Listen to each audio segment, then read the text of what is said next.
दोस्तों, आखिर कहाँ हुआ था दानवीर कर्ण का अंतिम संस्कार। दानवीर कर्ण पांडवों की माता कुंती के सबसे बड़े पुत्र थे। कर्ण की जीवन गाथा के बारे में तो हमने सुना ही है, लेकिन क्या आपने कभी उनकी मौत के बारे में सुना है? जब महाभारत का युद्ध चल रहा था और अर्जुन और कर्ण के बीच भी युद्ध चल रहा था, तब कर्ण का रथ का पहिया जमीन में धंस गया था। तब कर्ण ने भीष्म पितामह के बनाए नियमों की बात करते हुए अर्जुन से कहा था कि हे अर्जुन, जब तक मैं रथ का पहिया नहीं निकाल लेता तब तक तुम मुझ पर आक्रमण नहीं करोगे। यह सुनकर अर्जुन रुक गया। तब भगवान कृष्ण ने कहा कि हे अर्जुन, तुम क्यों रुके हो, तीर मारो। जब अर्जुन ने कहा कि वह युद्ध के खिलाफ है, तब भगवान कृष्ण ने याद दिलाया कि अभिमन्यु एक अकेले थे, तब युद्ध के नियम ज्ञात नहीं थे। भरी सभा में द्रौपदी से अपशब्द कहे गए थे तो नियमों का उल्लंघन नहीं हुआ। इन शब्दों को सुनकर अर्जुन क्रोधित हो गया और उसने कर्ण पर शिवजी द्वारा दिया हुआ अस्त्र चला दिया। अर्जुन के इस बाण से कर्ण मृत्यु के समीप पहुंच गया।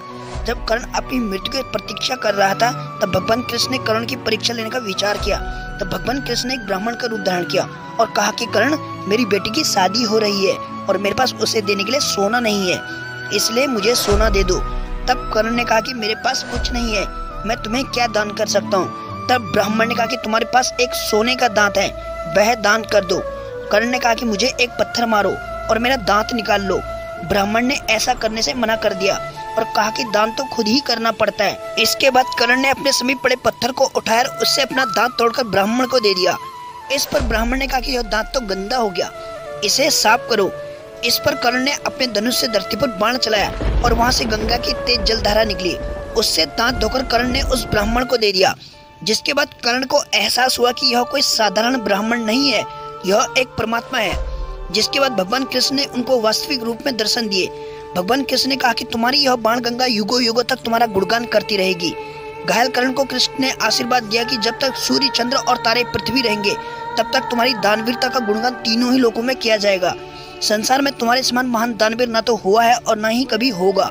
श्री कृष्ण ने कर्ण से कहा कि वह उनसे कोई भी वरदान मांग सकते हैं। कर्ण ने श्री कृष्ण से कहा कि एक निर्धन सूत पुत्र होने के कारण उसके साथ बहुत छल हुए हैं। अगली बार जब श्री कृष्ण धरती पर आए तो वह पिछड़े वर्ग के लोगों के जीवन को सुधारने का प्रयत्न करें। इसके साथ ही कर्ण ने 2 वरदान और मांगे।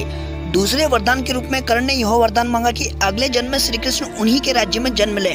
और तीसरे वरदान में उन्होंने श्री कृष्ण से कहा कि उनका अंतिम संस्कार एक कुंवारी भूमि पर करना।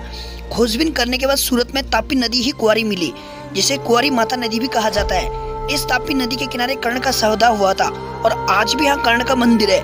सूरत का 4 धाम मंदिर, 3 पत्रों का वटवृक्ष कर्ण के अंतिम संस्कार के साक्ष्य रूप हैं। तापी नदी के किनारे कर्ण का सौदा किए जाने के पश्चात पांडवों ने जब कुंवारी भूमि होने पर शंका जताई तो श्री कृष्ण ने कर्ण को प्रकट करके उससे आकाशवाणी द्वारा कहलाया था कि वे सूर्य के पुत्र हैं और अश्विनी कुमार उनके भाई हैं। तापी उनकी बहन है। उनका अग्निदाह कुंवारी भूमि पर ही किया गया है। पांडवों ने कहा, हमें तो पता चल गया है, परंतु आने वाले युगों को कैसे पता चलेगा। तब भगवान कृष्ण ने कहा कि यहाँ पर 3 पत्रों का वटवृक्ष होगा, जो ब्रह्मा, विष्णु और महेश का प्रतीक रूप होगा। ऐसी मान्यता है कि यहाँ कोई भी सच्चे विश्वास के साथ प्रार्थना करेगा तो उसका मनोरथ कार्य अवश्य पूर्ण होगा। इस प्रकार यह वृक्ष आज भी सूरत में तापी नदी के तट पर खड़ा है और इसके पास 3 पत्तों वाला वृक्ष है, जिसे सूरत में 3 पत्ती वाले तिपतिया घास के नाम से जाना जाता है। अगर आपको ये वीडियो अच्छी लगी हो तो लाइक, शेयर, सब्सक्राइब और कमेंट में जय श्री कृष्णा लिखना ना भूलना।